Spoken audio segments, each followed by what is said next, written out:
আল্লাহর যে ফরজ নামাজ এটাও মন দিয়ে পড়তে পারি না। 4 রাকাত নামাজ পড়তে কম্পিউটার স্পিডে পড়ি, 4 মিনিটও লাগে না, এর ভিতরেও 4000 কথা মনে হয়।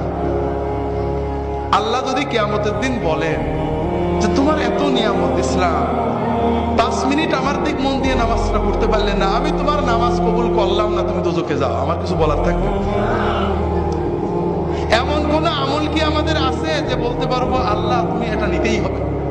আমার দাড়ি, আমার টুপি, আমার নামাজ, আমার রোজা, আমার হজ, আমার যাকাত, আমরা কি কনফার্ম যে এটা আল্লাহ কবুল করবে? আমার না হলে আপনারা তো কনফার্ম নাকি? তো এই যদি আমাদের অবস্থা হয়, তাহলে কোন সাহসে আমরা অন্য মুসলমানের চিন্তা করি? ভাইরা, অন্য মুসলমানের চিন্তা করবেন না। যখন 5 জনে এক জায়গা হবে, নিজেদের কথা চিন্তা করবেন, পরের ভিতর আলোচনা না। ভাই কি অবস্থা? আরে ভাই বলো না, নামাজটা ঠিক করে পড়তাম, মন বসে না, দোয়া করো। ছেলে মেয়েগুলো ভালো করে পালন করতে পারছেন, দোয়া করো। নিজেদের ঈমান আমল নিয়ে চিন্তা করবেন, পরের না। ভাইরা, আমরা পরের আলোচনা কেন করি?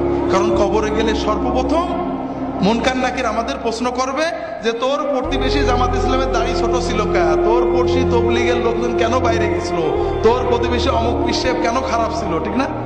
এই প্রশ্ন করবে। হাজরিন, নিজের কবরের চিন্তা করেন, নিজের হাসরের চিন্তা করেন। নিজে যতটুক করতে পেরেছি, যদি মনে করেন ভালো আমল করছি, তাহলে আল্লাহর কাছে দোয়া করেন।